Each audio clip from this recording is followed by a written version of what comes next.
하나님께서 친히 택하시고 자기 백성으로 삼아 주셨죠. 은혜입니다. 그리고 애굽의 노예살이에서 해방시켜 주시고 그 다음에 가나안 땅까지 또 주시겠다고 약속을 해 주셔서 이제 그들을 광야로 인도해 내셨습니다.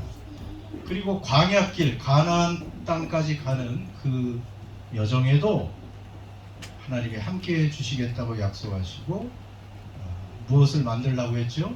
성소를 지으라고 하나님께서 세세한 모든 규격까지 지시하시면서 그렇게 성소를 만들라고 하시고 그 성소에 하나님께서 거하시겠다고 약속하셨습니다. 그래서 우리가 그림을 보는 것처럼 여러분 성소에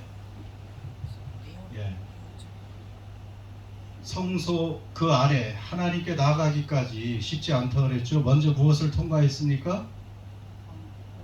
번제단을 통과했죠. 그 다음에는 물두멍을 통과해야 됐습니다. 자, 그리고 오늘 마침내 성소 안으로 들어갑니다. 여러분 성소 안에 들어가면 어떻게 돼요? 그 다음 그림을 정확히 보이진 않지만 오히려 저렇게 희미하게 보이는 게 더 좋을 수도 있어요. 모든 것이 반짝입니다. 겉은 이렇게 텐트로 허술하기도 하지만 여러분 그 안은 다 금도금으로 되어 있기 때문에 굉장히 가치가 있어 보이죠. 여기도 뭐 우리가 보면 초라한 다락방 같잖아요. 그런데 여기에 천하보다 귀한 여러분들이 계시기 때문에 굉장히 고귀한 곳이에요. 이 아름다운 꽃도 있고 여기 얼마나 좋은 성소입니까? 자, 이 안에 들어가면 드디어 여러 가지 성물들이 있는데 이 성소 안에 뭐가 있을까요? 성소 뒤에는 또 지성소가 있잖아요. 이제 나중에 또 차례로 우리가 다 투어를 하면서 그 의미를 배우게 되는데요. 이 성소 안은 세 가지 성물 기물이 있습니다. 들어가면 정면에 보이는 것은 사실 분향단입니다. 거기서 이제 향을 계속 하나님을 향해 올리는 향단이 있고 그 다음에 들어가서 왼쪽으로는 금으로 만든 등대라고 해요. 등잔 받침대 그 7개의 그 받침대가 있고요. 그리고 들어가면서 오른쪽에는 무엇이 있어요? 뭐라 그럴까요 저거를? 그냥 상이 있어요. 상이 있습니다. 금으로 만든 상이 있습니다. 그 상 위에 떡을 진열해 놓는, 그래서 진설병상이다 이렇게 우리가 얘기를 하지요. 그 밑에 그 다음 그림을 그냥 아예 보여주시고요. 그 상에 저렇게 다 그 상이 나와 있진 않지만 그렇게 큰 상은 아닙니다. 상이 약 폭은 90cm 정도 되고요. 길이가 90cm, 폭은 45cm. 지그빗 한 규빗.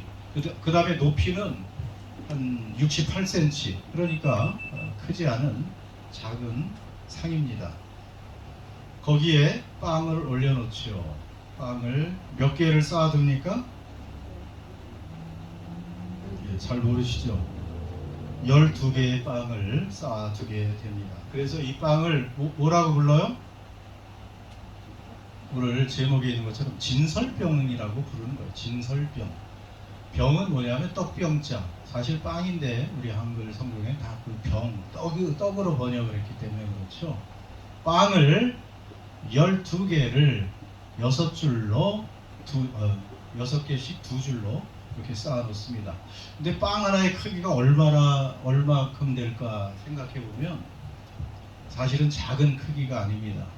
물론 옛날에 도량형 그 수치와 현재 도량형 이 수치가 조금씩은 다르지만은 빵 하나에 거의 3리터 평균, 그렇게 3리터가 전 얼마나 될지 모르는데 굉장히 큰 빵이죠. 빵 하나에 그걸 12개를, 그러니까 그 상이 사실은 꽉 찹니다.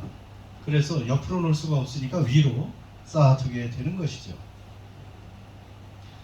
자, 이제 중요한 것은 왜 그런데 하나님께서 성소에 들어가면 거기에 빵을 만들어서 진설해 놓으라고 하셨을까?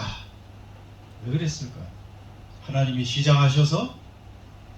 그렇지 않으면 옛날에 그 하나님 믿지 않는 사람들이 요즘에도 그러죠. 제사상 차리듯이 거기에 아주 푸짐하게 차려놓고 뭐 조상 귀신이 와서 그것을 잘 드시고 자기들에게 복을 내려달라고 이제 그런 의미로 하나님께 드린 것인가? 자, 그거는 잘 모르겠죠. 자, 그런 건 아니시죠. 하나님은 뭐 우리가 바친 그런 떡이나 음식을 드시고 사시는 분은 아니십니다. 하나님은 하라고 했는지 하나님의 말씀에 순종했는가를 보시는 것이죠. 그 다음에 하나님이 서로 드신다고 해도 하나님이 부족한 것이 있어서 우리 인간들에게 그 빵을 요구하시는 그런 하나님은 아니시죠. 하나님은 온 우주와 이 세상에 충만한 모든 것을 지으신 하나님이시기 때문에 모든 소유는 누구 거예요? 하나님께 있는 것입니다. 성경을 읽어보면 천천에 모든 짐승들, 금과 은 모든 것이 하나님의 것이라고 성경은 말씀하고 계시고, 하나님은 부족함이 없으신 분이기 때문에 뭐가 부족해서 우리에게 달라고 해서 쓰시는 그런 분이 아니십니다. 다만 우리가 순종하는가를 보는 것이고요. 우리는 오히려 하나님의 것을 잠시 빌려 쓰고 살다가 하나님께 가는 것이죠.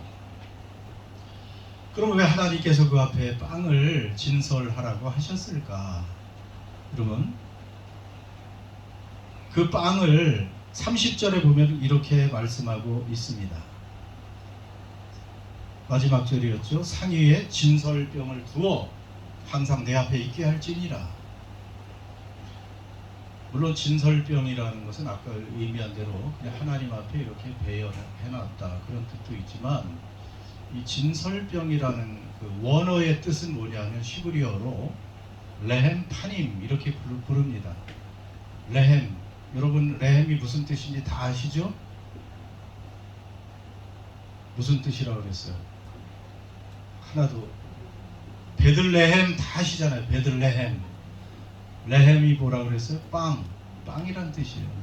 벳은 집이니까 그 빵집이라는 말이라고 그랬어요. 그러니까 레헴은 빵이고, 파님은 모르시죠 당연히. 파님은 얼굴이란 뜻이에요. 얼굴. 원래는.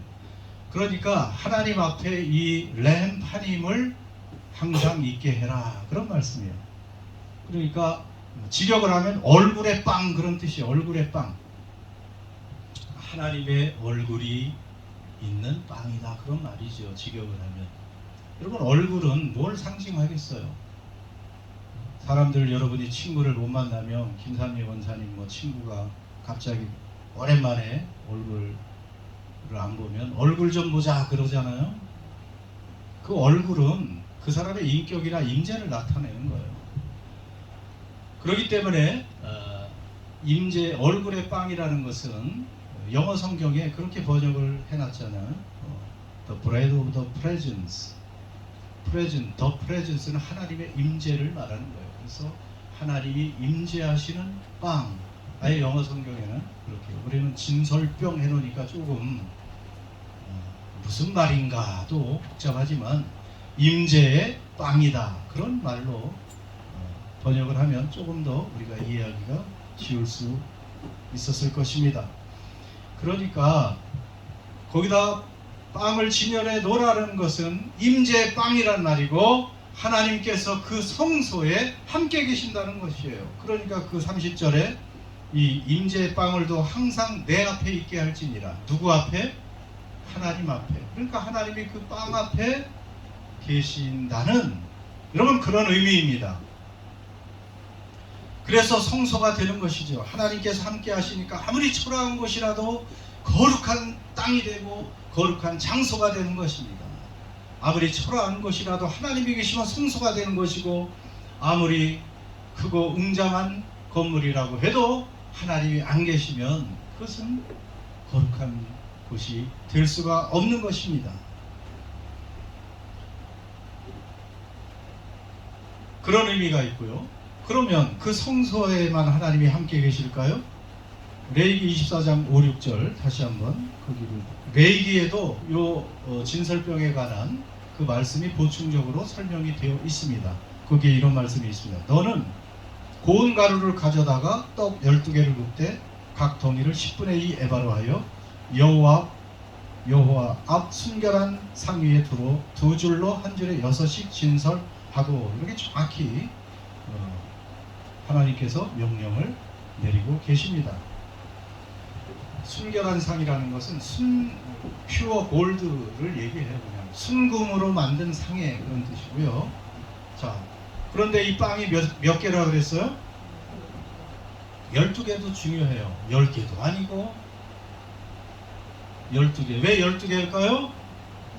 이스라엘이 몇 지파로 되어 있어요? 12지파. 그러니까 빵 12개에게 하나님이 그 앞에 임재하신다는 말은 바로 이스라엘 모든 백성에게 하나님이 임재하신다는 그 의미와 같은 것입니다. 그러니까 하나님께서 그 임재 빵에 오시는 그것은 이스라엘 모든 백성 가운데 그리고 이스라엘 백성 하나하나 그 백성 사이에 하나님이 친히 오셔서 임재하신다는 그러한 의미가 있는 것입니다. 그 이스라엘은 그렇다고 치고 오늘 우리는 왜 저 구약 성경을 읽어야 됩니까? 오늘 저 진설병 임재 빵은 오늘 우리에게 무슨 의미가 있는 것입니까? 그렇습니다. 하나님께서 오늘 우리들은 영적인 새 이스라엘이에요. 우리가 영적인 새 이스라엘입니다. 그래서 하나님께서 오늘 우리에게 오셔서 우리와 거처를 함께 하신다는 그런 의미가 있는 것이죠. 그런 생각을 해봤어요. 여러분, 우리가 하나님이 늘 우리와 함께 하신다는 것을 알죠? 여러분 알아요? 머리로 아시죠? 하나님이 나와 함께 하신다. 머리는 아는데 실제 삶 가운데서 진짜 하나님이 내 안에 계시고 나와 함께 사시고 우리 가족 안에 사시고 우리 교회 안에 계시다는 사실을 믿는 것이 믿음의 기초 중의 기초인데도 머리는 아는데 현실적으로는 그것을 잘 실감하지 못하고 사는 경우가 너무나 많이 있다는 것이죠. 저도 마찬가지고 여러분도 마찬가지시고 하나님이 지금 여기 함께 계시다는 사실을 내 인생 안에 내 안에 계시다는 이 사실을 얼마나 많이 알고 그것을 체험하고 누리고 사느냐가 신앙생활인 것입니다. 그것을 피상적으로 아는 것에서부터 우리가 점점 구체적으로 그것을 체험하면서 나가야 돼요. 예수님 잘 믿는 것 같은데 찬양도 잘하고 기도도 많이 하고 뭐 말씀도 많이 알고 그런 것 같은데 영 행동하고 말하고 그러는 거 보면 아닌 분들도 우리가 가끔 보잖아요. 우리 교회는 없을 수도 있고 그렇죠? 없는데 왜 그럴까? 아니 하나님이 지금 그 거룩하신 분이 살아서 내 속에 인격으로 계신데 왜 그럴까? 여러분 그래서 토요일 어제 새벽 시간이었네요. 벌써 새벽 기도 시간에 말씀을 묵상할 때 그런 말씀을 묵상했죠. 예수님께서 오셔서 이 땅에 연약한 자와 병든 자를 친히 고쳐 주셨다는 말씀을 우리가 묵상을 했어요. 예수님께서 이 땅에 계실 때요 연약한 자들 병든 자를 다 고쳐 주셨고 못 고치는 병이 없었습니다. 그런 것을 보면서 아 예수님은 정말 치료자시구나. 여러분 예수님이 우리와 함께 계시다는 것은 어떤 분이 우리와 함께 계시다는 거예요? 어떤 병이든지 치료하실 수 있는 그분이 우리와 함께 계시다는 그런 의미예요. 우리가 병이 들고 아프면 의사 GP를 만나고 GP는 이제 뭐 그 사람은 고치는 사람이 아니니까 스페셜 닥터를 소개해주고 스페셜 닥터는 뭐 전체를 다 합니까? 자기가 전공한 그 분야만 알지요. 그래서 여기저기로 소개를 해주지요. 그런데 생각해 보세요. 우리 예수님은 죽은 자도 살리시는 살아계신 인격이신 하나님이십니다. 그 스페셜 닥터 중에 스페셜 닥터인 예수님이 누가 함께 계셔요? 나와 함께 계시면 우리가 병을 걱정해야 될까요? 물론 조심을 해야 되겠지만은 여러분 그 스페셜 닥터인 예수님께 늘 그 옆에 우리는 이렇게 든든한 스페셜 닥터 중에 닥터가 우리와 함께 계시다는 것을 믿어야 돼요. 그럼 마음이 좀 평안해지잖아요. 코로나 뭐 할아버지가 와도 팬데믹이 계속 바뀌어도 여러분 하나님이 우리에게 부여해 주신 수명은 살게 됩니다. 믿습니까? 조금 빨리 죽으면 그건 하나님이 그렇게 수명을 만드셨기 때문에 그런 거예요. 예수님 믿고 그분께 우리 인생을 의뢰하면 하나님이 우리의 그 수명의 스팬 그것을 계획한 대로 우리는 살게 되는 거예요. 아니 하나님이 우리 뭐 한 80만 살려고 했는데 100살까지 살려고 애쓸 필요가 뭐 있고 100살까지 살려고 해놓으셨으면 암이 몇 개가 왔다 갔다 해도 이겨낼 수 있는 것입니다. 그러니까 하나님이 함께 하시다는 사실을 좀 구체적으로 여러분이 아셔야 돼요. 이런 하나님이 우리와 함께 계십니다. 여러분 하나님이 함께 계시다는 것은 또 가장 부유하신 분이 우리와 함께 계시다는 거예요. 요즘 지금 뭐 세계 재벌 순위가 많이 바뀌기도 했는데 세계 최고의 재벌이 누군지 아세요? 그전에는 뭐 세계 최고의 재벌이라면 누구로 생각했죠? 빌 게이츠가 마이크로소프트 회장이 굉장히 오랫동안 세계 1위를 차지했었죠. 근데 요즘 보니까 순위가 완전히 바뀌어가지고 1등이 누굴까요? 김기현 집사님 아시는 것 같아요. 누구? 뭐라 그래서 나 또 아는 줄 알았지. 또 힌트를 드리겠습니다. 자, 두 사람이 지금 1, 2등을 하고 있는데 일론 머스크라는 테슬라 회장 그리고 뭐 스페이스 X의 회장 그 다음에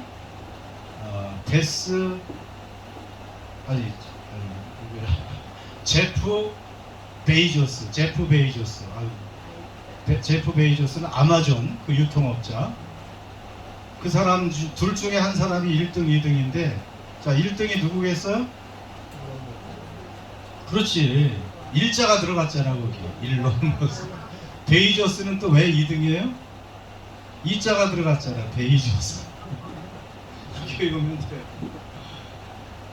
여러분 일론 머스크의 재산이 얼마나 되냐 하면 3천억 달러 정도 됩니다. 3천억 달러 뭐 얼마나 큰지 잘 모르시죠? 한국 돈으로 한 사람은 한 360조가 된다고요. 360조. 그 다음에 2등인 누구요?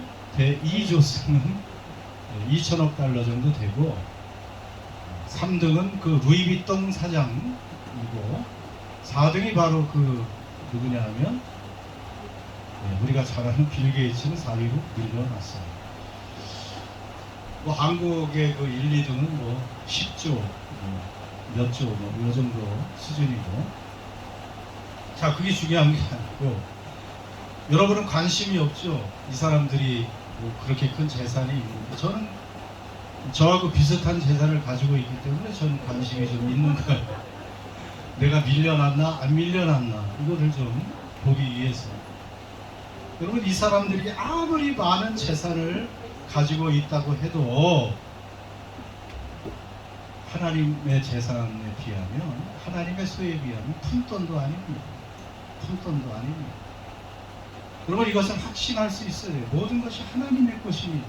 사실 하나님의 것 가지고 좀 괜히 좀 자랑하고 웃으려는 거죠. 가장 부유하신 하나님이 우리와 함께 하심을 믿습니까? 비교할 수 없는 하나님이십니다. 사람들은 또 권력자를 필요로 합니다. 그래서 좀 힘 있는 사람을 내가 알고 있다 뭐 이런 말도 하고 오늘 뉴질랜드 헤럴드 어떻게 잠깐 이렇게 헤드라인을 보니 전 수상이었던 존 키 수상이 중국에 날아가서 베이징 시진핑하고 이렇게 딱 아주 다정스럽게 사진 찍은 것이 여기 신문에 나와 있더라고요. 굉장히 그런 사진 하나가 아주 상징적인 그런 제스처인 거예요. 일단 시진핑, 어떻게 보면 미국과 이제 패권을 겨루는 중국의 1인자와 내가 친하다. 그 굉장한 거 아니겠습니까? 그러면 이 나라 내셔널 파티도 뭔가 좀 여러 가지 메시지가 그 사진 한 장에 있죠. 사람들은 그래서 이런 세상의 권력자를 또 찾아가려고도 합니다. 근데 여러분, 우리 하나님은 이 땅의 모든 권력자들의 권세를 다 합친 것보다 비교할 수 없는 강하신 하나님이시고, 그러한 모든 권력자를 죽이기도 하고 살리기도 하시고 패하기도 하시고 세우기도 하시는 주권자 하나님이십니다. 여러분, 그 하나님이 우리와 함께 계심을 믿습니까? 이런 구체적인 하나님을 우리가 믿어야 돼요. 그 말씀을 생각하다가 갑자기 예전에 읽은 소설 속에서 그런 생각이 났습니다. 한국에 가면, 전라남도에 가면 그런 이제 말들이 많이 회자되고 있다 그러죠. 순천에 가서 무엇 자랑하지 말라? 인물 자랑하지 말라. 벌교에 가서는 주먹 자랑하지 말라. 아우, 김삼일 원사 주먹을 줘. 여수에 가서는 돈 자랑하지 말라. 그런 말이 있어요. 한때 뭐 여수가 한 곳이니까 거기에 대한청만 있어도 부자 아니겠어요? 여수 가서 돈 자랑하지 말고, 벌교에 가면 거기 무슨 역전이 있다 그래요. 거기 좀 힘 쓰고 주먹 좀 쓰는 그런 사람들이 있으니까 거기서 주먹 자랑하다 맞죠? 순천에는 그 당시에 또 제일 크니까 각 주변에서 인물들이 많이 몰려오고, 또 한국에서 서울 옛날 조선 뭐 이런 시대에 유배를 가면 그쪽 순천 뭐 강진 이쪽으로 많이 보냈으니까 인물들이 나올 수밖에 없죠. 돈 자랑, 권세 자랑, 인물 자랑하지 말고. 이 말씀 왜 생각났겠어요? 교회 안에서는, 또 우리들은 서로 하나님 믿는 사람들은 힘 자랑하지 말고, 인물 자랑하지 말고, 뭐 잘났다고 돈 자랑하면 또 당연히 안 돼. 웃긴 거예요. 하나님을 제대로 알면 이런 빌 게이츠도 일론 머스크도 우습게 보이는데, 여러분 그런 담대함이 있습니까? 내일이라도 그 사람들 하나님이 데려가시면 그냥 땅속으로 들어갈 그런 형편없는 나약한 존재들이에요. 그러니 교회에서는, 또 우리들은 비록 우리가 보기에 인물 자랑할 거 없을 것 같고, 돈 자랑할 거 없어 보이고, 권세 자랑할 사람 없는 것 같아도 누가 함께 계십니까? 하나님이 함께 계십니다. 살아계신 최고 권력자 하나님, 우리를 예수 믿는다는 하나 때문에 자녀 삼아주시고 하나님의 백성으로 삼으시고 친히 기르시는 양으로 우리를 삼아주셨으니 우리는 보통 사람이 아닙니다. 그 믿음의 눈으로 바라봐야 돼요. 그 믿음의 눈으로 생각하고 또 서로를 존중하고 말하고 그렇게 살아야 되는 것입니다. 여러분 믿습니까? 함께 하시는 우리 하나님께서 이 파님 레헴 파님, 임재 빵, 이스라엘에게, 우리에게 친히 오셔서 우리를 돌보아 주시고 우리와 함께 하시고 우리의 필요를 채워주시는 그러한 하나님이십니다. 조금 설교를 줄여야 되겠습니다. 자, 그런데 제일 중요한 의미가 또 하나가 있습니다. 오늘날 그 임재의 빵이 우리에게 주는 의미가 무엇입니까? 그것은 진짜 생명의 빵이 누구인지 알고 살라는 말입니다. 여러분, 레위기 24장 5절 한번 보겠습니다. 시작. 너는 고운 가루를 가져다가 떡 12개를 굽되 각 동이를 10분의 2 에바로 하여. 그 빵은 어떤 것으로 구우라 그랬어요? 고운 가루를 가져다가. 여러분, 고운 가루가 되려면 그 밀을 어떻게 해야 됩니까? 빻아도 굉장히 곱게 아주 오랫동안 빻아야 되는 것이죠. 그래서 그 떡이 되기 위해서는 얼마나 그 미래 입장에서는 많은 고통의 시간을 견뎌야 되겠습니까? 그리고 뜨거운 화덕에 구워져야 돼요. 고운 가루라는 말을 들을 때 여러분 떠올라야 돼요. 고운 가루 하면은 무엇이 떠올라야 되냐면 이사야 53장 5절이 떠올라야 됩니다. 같이 읽습니다. 시작. 그가 찔림은 우리의 허물 때문이요 그가 상함은 우리의 죄악 때문이라.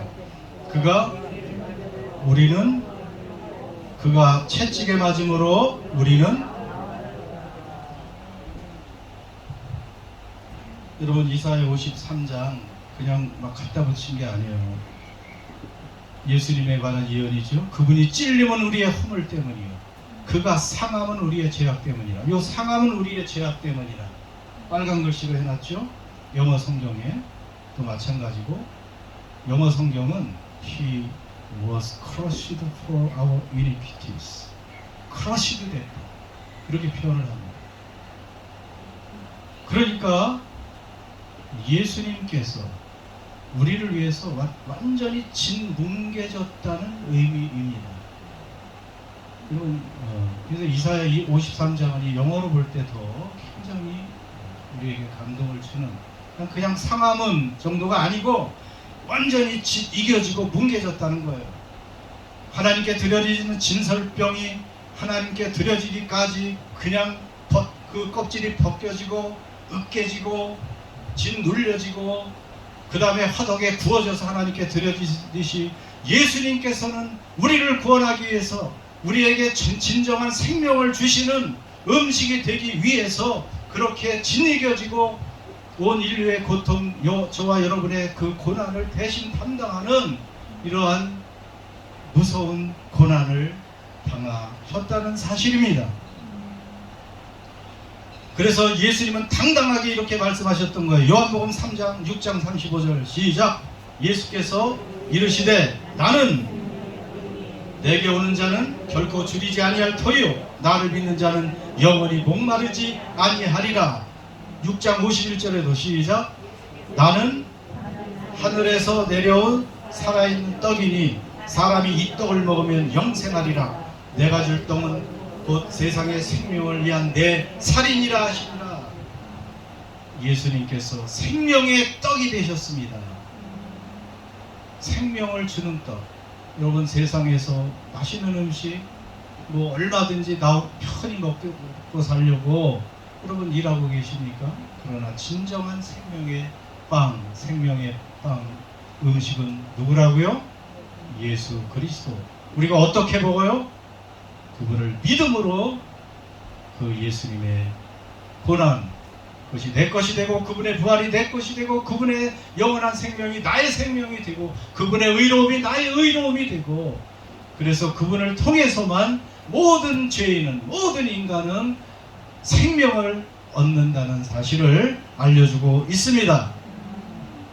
여러분이 세상에 아무리 산의 진미를 먹어도 아무리 좋은 음료를 마셔도 우리의 영적인 갈증을 영적인 허기를 채우거나 또 해결할 수가 없습니다.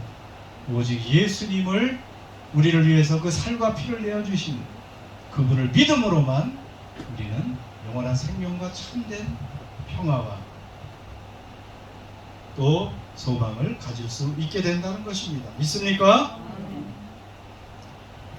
마지막으로 그래서 우리가 이제 그리스도인이 된 우리가 진짜 먹고 살아야 될 빵은 예수님이지요. 그런데 그 생명의 빵이신 예수님을 먹고 거듭난 사람들, 새로워진 사람들, 하나님의 사람이 되고 영생이 된 사람들의 양식은 무엇일까요? 여러분 음식이 바꿔져야 돼요. 이제 우리의 양식이 바꿔져야 됩니다. 여러분 무엇 먹고 살아야 되겠어요? 마태복음 4장 4 그 다음 말씀 같이 읽습니다. 시작. 예수께서 대답하여 이르시되 기록되었으되 사람이 떡으로만 살 것이 아니요 하나님의 입으로 나오는 모든 말씀으로 살 것이니라 하였느니라 하시니 여러분 믿는 사람에게는 음식이 바뀌어야 됩니다. 여러분 이 말씀을 언제 하셨어요? 예수님이 그냥 평소에 하신 게 아니에요. 언제 이 말씀 하셨어요? 40일을 금식하시고, 여러분 40일을 먹지도 마시지도 않았어요. 예수님은 온전한 금식을 하셨어요. 여러분 따라하지 마세요. 우리는 물도 안 마시면 오래 살 수 없습니다. 예수님은 하실 수 있으셨죠. 40일을 온전히 금식하셨어요. 그러니 얼마나 굶주리, 얼마나 허기지시고, 얼마나 음식이 모든 것이 다 음식으로 보였겠죠. 그때 사탄이 와서 예수님께 유혹을 한 거 아니에요. 네가 하나님의 아들이면 여기 흩어져 있는 이 수많은 돌들을 변해서 빵이 되게 해서 먹어라. 그렇게 배고픔에 굶주려 쓰러져 가기 직전인 예수님께서 그때도 사람이 그런 떡으로만, 빵으로만 사는 게 아니고 하나님께서 입에서 나오는 모든 말씀으로 사는 것이라고 말씀을 하신 것입니다. 그러니까 하나님의 말씀이 얼마나 중요하고 얼마나 시급하고 얼마나 필요한 우리의 영적 양식이라는 것을 알려주시는 거예요. 여러분 이 하나님의 말씀이 이렇게 시급하고 중요한 양식이라는 거 여러분 믿습니까? 예수님을 생명의 빵으로 먹고 구원받은 사람은 이제 이 하나님의 말씀을 가장 시급하고 중요한 양식으로 먹고 살아야 돼요. 교회는 이 음식 먹으러 나오는 거예요. 세상의 음식을 먹기 위해서 교회에 나온다는 것은 얼마나 말이 안 되는 것입니까? 교회에서는 이 영적인 양식을 먹고, 여러분 집에서도 어디서도 제일 중요한 음식은 우리 그리스도인에게 하나님의 말씀인 줄 믿습니다. 그런데 이 중요성을 모르고 일주일에 한두 번만 이 양식을 드시는 분들이 계실 수도 있어요. 누구라고 얘기는 못하겠지만은 나 과거에 많이 먹어놨으니까 이제 안 먹어야지 이러면 되겠어요? 안 됩니다. 네, 권사님 보고 얘기하니까 과거에 아무리 먹고 이걸 많이 글을 써도 네. 자랑 안 하겠습니다. 아니 이제 그 정도로 권사님에 관한 게 아니고, 과거에 아무리 많이 먹고 여러 번 통독을 100번 해도 여러분 지금 우리가 먹지 않은 건 어떻게 되겠어요? 과거에 아무리 맛있는 음식 배 터지게 먹었다고 해도 며칠을 안 먹으면 우리는 또 굶주리는 거예요. 그래서 거듭난 우리의 참된 양식은 하나님 말씀이라는 것을 기억하세요. 식욕이 없어요. 도대체 하나님 말씀을 가까이 하기가 싫으네. 그럼 음식 벌써 싫어하니까 그 사람은 정상이에요? 비정상이에요? 네, 벌써 음식 맛을 잃으면 건강하지 않다는 것이죠. 영적으로 건강하지 않은 거예요. 그렇다고 해서 음식을 계속 안 먹으면 심각해지는 거죠. 그럴수록 우리가 입맛이 없어도 밥을 먹고 건강을 회복하는 것처럼 하나님 말씀의 식욕이 때로는 없어져도 가까이 가서, 가까이 놓고 의지를 들여서 하루에 몇십 분이라도 앉아서 하나님 말씀을 읽고 먹다 보면 또다시 영적 건강도 회복하고 하나님의 말씀의 맛을 알게 될 줄 믿습니다. 하나님의 말씀은 이렇게 시급하다는 것을 기억하십시오. 그래요, 말씀을 마칩니다. 오늘 성소 안의 금상에 진설된 그 임재의 빵, 하나님이 우리와 함께 하신다는 약속입니다. 여러분 그 하나님이 우리가 함께 하신다는 이 엄청난 약속, 그 하나님이 누구신가를 잊지 마시기 바랍니다. 아까 설명한 그 하나님, 최고의 정점에 계신 권세 있는 하나님을 잊지 마시고 그 하나님을 경험하고 누리실 수 있는 저와 여러분 되시기를 주의 이름으로 축원합니다. 기도하겠습니다. 함께 여러분 기도하세요. 성합시다.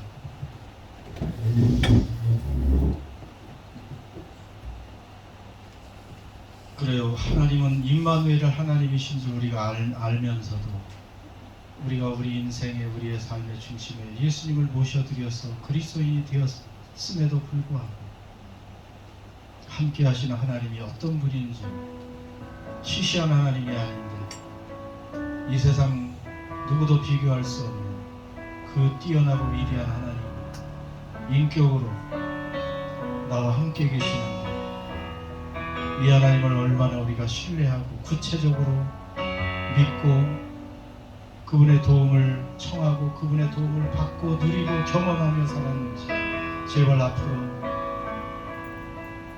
이러한 그리스도인, 참된 그리스도인의 모습을 가지고 살게 해주십시오. 여러분 이런 기도를 드리시고 새롭게 거듭난 우리의 참된 양식은 하나님 말씀입니다.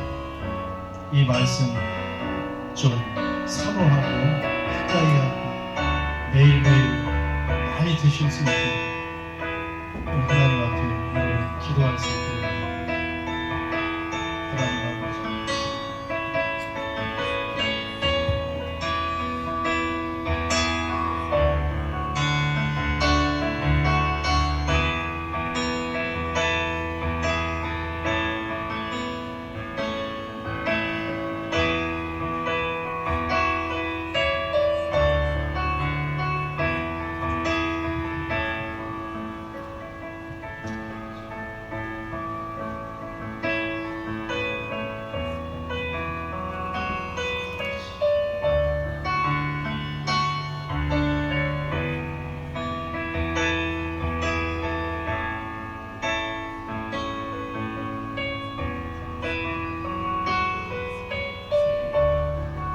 하나님 아버지 감사합니다. 오늘도